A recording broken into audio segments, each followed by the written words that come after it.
So let's start by talking about how productive the UN has been. I know at one point you were seeking something like $1 billion worth of loans or grants to fight crime. I'm just wondering, are you any closer to that goal based on some of these meetings that you've had?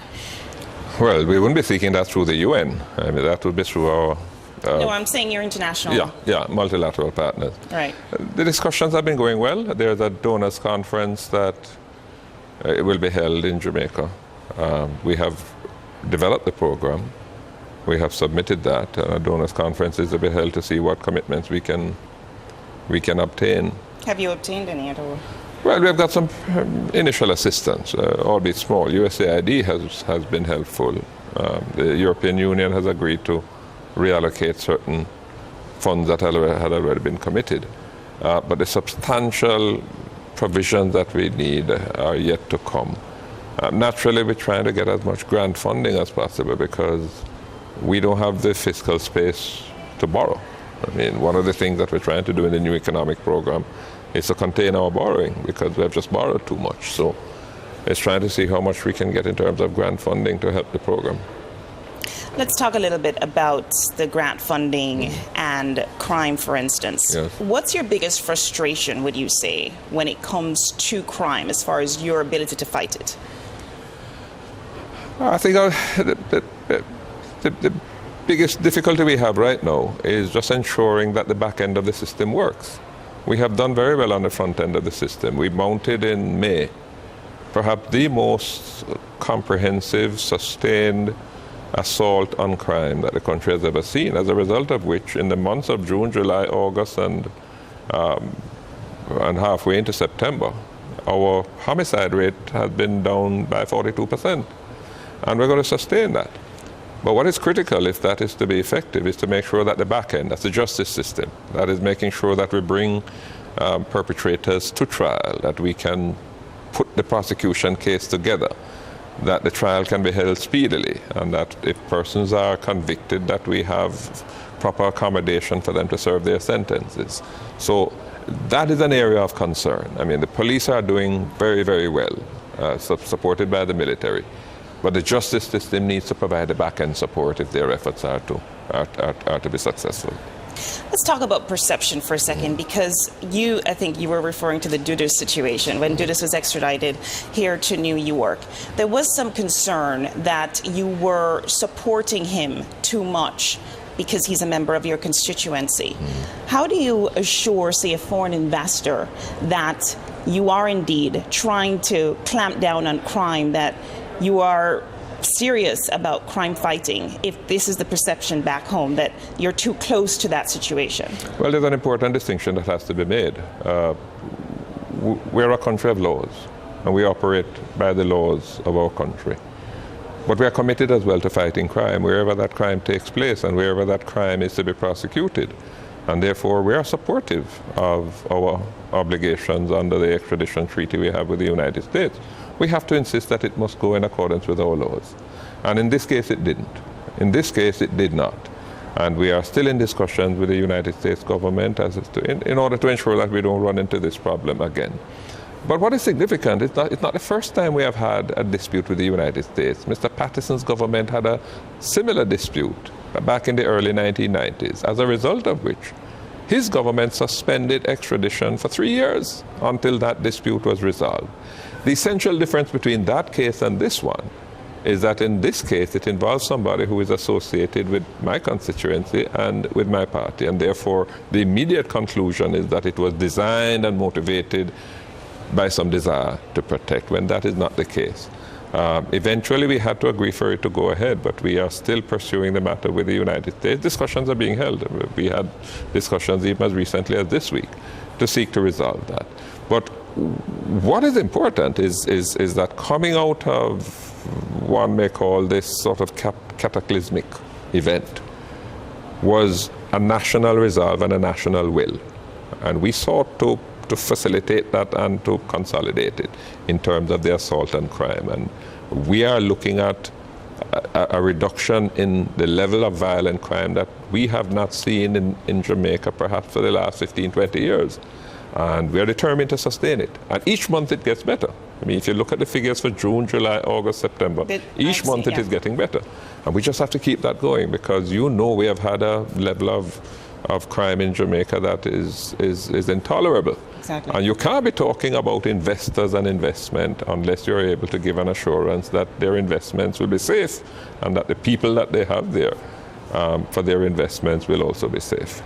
The investors are probably asking the question, too, about the credibility that you have with the Jamaican public as well. The Manat Phillips issue, where it was believed that somebody in your party hired this law firm to lobby against the extradition of Mr. Coke Dudus to the United States. And I'm just wondering, one of the main questions still outstanding is who funded that retainer. It's something like 50,000. I'm just wondering, just generally speaking, the reason I'm asking the question is, why not give the donor's name?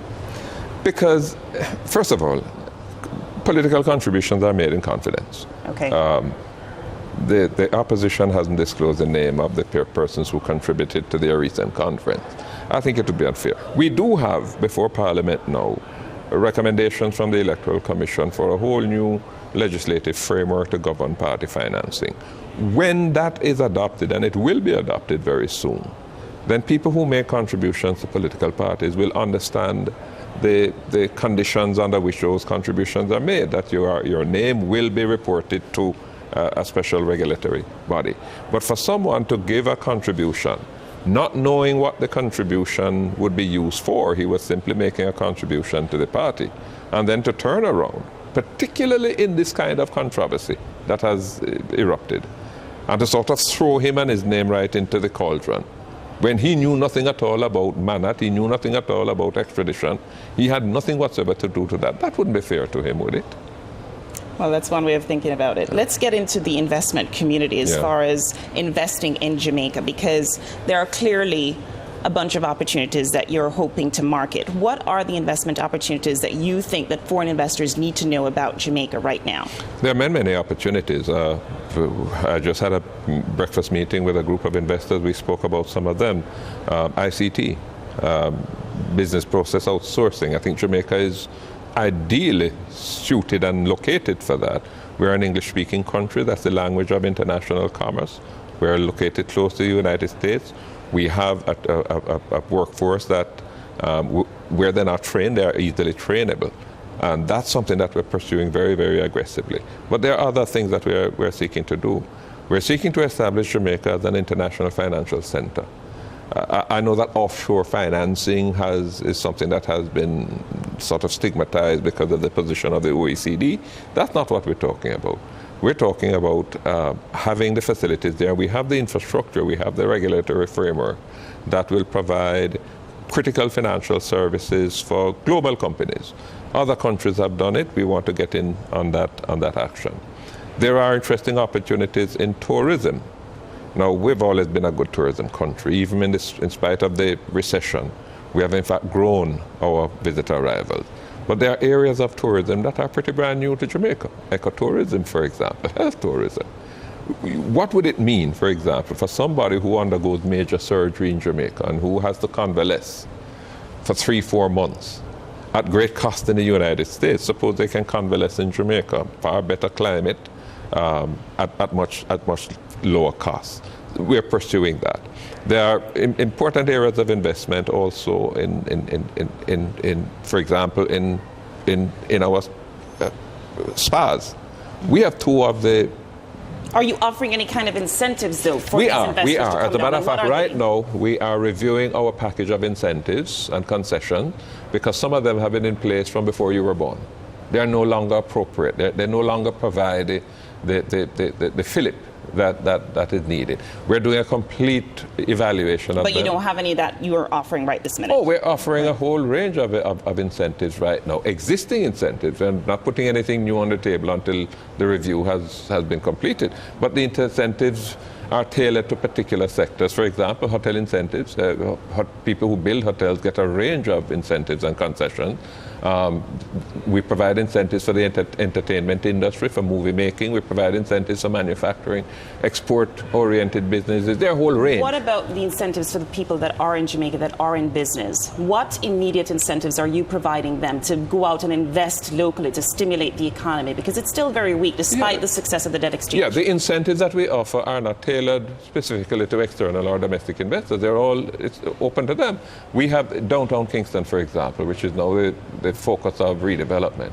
We have put together, in addition to the existing incentives, a whole package of incentives under the Urban Renewal Tax Incentive Program. So that, I can't go into the particular details to say, well, you will get a tax waiver here and so on, the details we could provide. But we have a whole range. The point I'm making is that I think we need to examine them again, because some of them are not having the effect that they ought to have, because maybe we're targeting them at areas where they're no longer effective. And we're doing a complete review of that. By the end of the year, we will have a whole program of incentives that we can roll out. And do you anticipate that that's going to rejuvenate the economy to the point where we can get growth? I believe so, but bear in mind that growth and investment in Jamaica can't take place in isolation. We seem to be at the back end of the recovery, but the recovery is slow, and it's going to continue to be slow, so that I don't expect to see people sort of just coming off plane steps at Norman Manley Airport in droves at this time. The global situation does not allow that, but we want to be there early so that the moment it begins to pick up momentum, that we can get a response. I think too that what we're doing in terms of putting in place a good, strong, well-calibrated fiscal framework is going to support investment. We did a debt exchange earlier this year, which has taken $40 billion a year off the back of the taxpayers of the country. So we know we have to put in the fiscal infrastructure and the framework to support investment, because investors want to be assured that the management of the country's affairs are going in the right direction. We are paving the way, and once the investment climate globally improves, we believe that Jamaica is going to be well positioned to attract investment. Okay, thanks so much. Thank you so much.